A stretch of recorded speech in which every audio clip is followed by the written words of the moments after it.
Assalamualaikum warahmatullahi wabarakatuh. Pada hari ini kami akan memaparkan progres perhitungan kami dari kelompok 2, yakni perhitungan laporan obligasi dan saham PT Bumi Resource Tbk. Kami beranggotakan 5 kelompok, yakni Dinda, Intan, Saskia, Krisnano Damar, dan Aditya Bayu. Yang pertama, kami akan memaparkan apa itu obligasi yang disampaikan oleh Saudara Disya. Saudara Disya, dipersilahkan. Baik, yang pertama, terdapat obligasi. Pengertian obligasi yaitu surat utang yang dikeluarkan suatu perusahaan atau negara dengan adanya pembayaran bunga kupon yang tetap untuk setiap periodenya.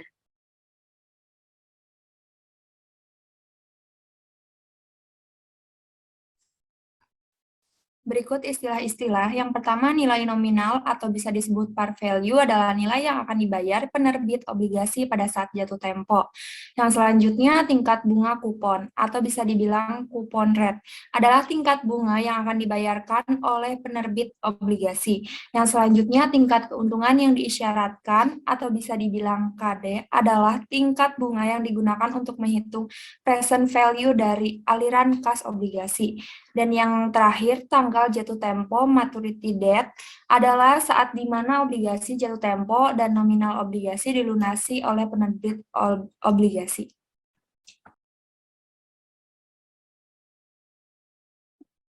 Selanjutnya ada yield dalam obligasi. Yang pertama ada yield to maturity, adalah tingkatan keuntungan yang diperoleh investor jika obligasi tersebut dipegang sampai jatuh tempo.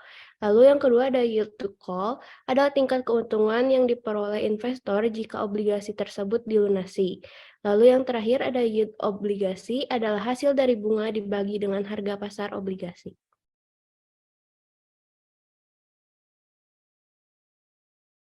Baiklah, selanjutnya saya akan menjelaskan apa itu saham. Saham merupakan surat atau tanda kepemilikan, yang dimana nilai dari harga saham adalah present value dari aliran kas yang relevan yang akan diterima oleh pemegang saham di masa yang akan datang. Aliran kas relevan dibagi menjadi dua, yakni dividen atau dalam singkatnya dibaca D, dan capital gain atau loss.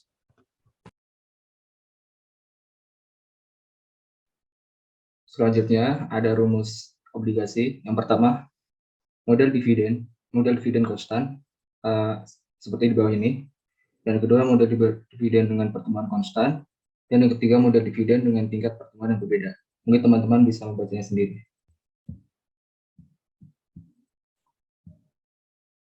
Selanjutnya ada metode kelipatan yang terbagi menjadi dua. Yang pertama ada present ratio atau PER, yang merupakan harga pasar saham per lembar atau earning per lembar. Jadi harga pasar saham per lembar sama dengan PER dikali earning per lembar. Yang kedua ada rasio price to book value atau PBV, yang merupakan harga pasar saham per lembar atau nilai buku per lembar. Jadi harga pasar per lembar sama dengan rasio PBV dikali nilai buku modal saham per lembar.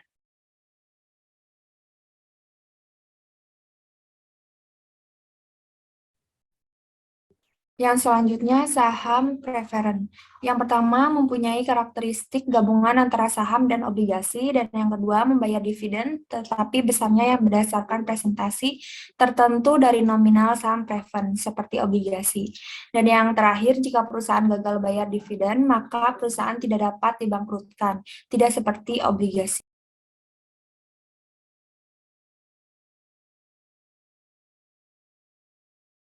Selanjutnya di bawah ini merupakan harga saham dari preferen.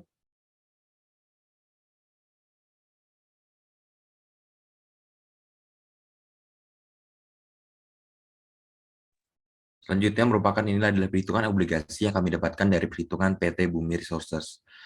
Untuk bunganya kami mendapatkan hasil sejumlah Rp1.808.803. Lalu untuk pilihan obligasi di harga pertama kami dapatkan hasil Rp6.282.187. Dan harga kedua kami mendapatkan hasil Rp17.666.513. Dan untuk perhitungan obligasi tanpa bunga kupon, kami mendapatkan hasil pada angka Rp591.507,4.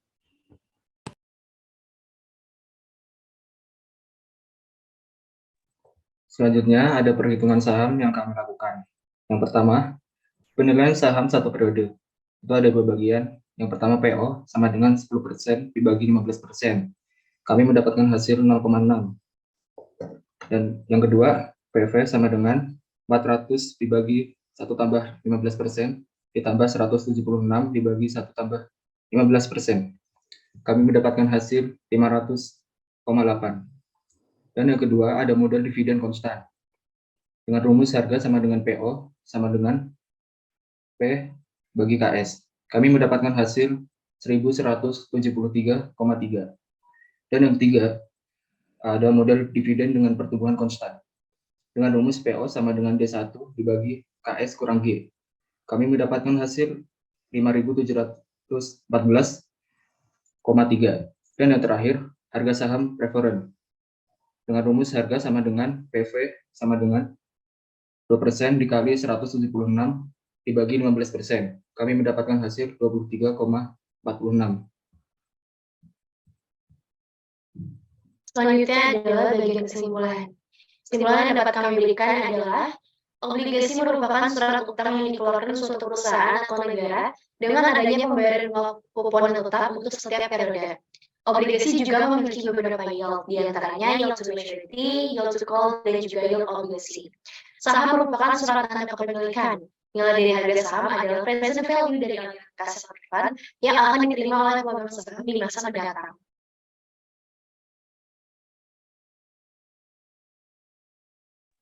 Baiklah, itu pemaparan dan hasil presentasi dari kelompok 2. Kurang dan lebihnya mohon maaf. Wassalamualaikum warahmatullahi wabarakatuh.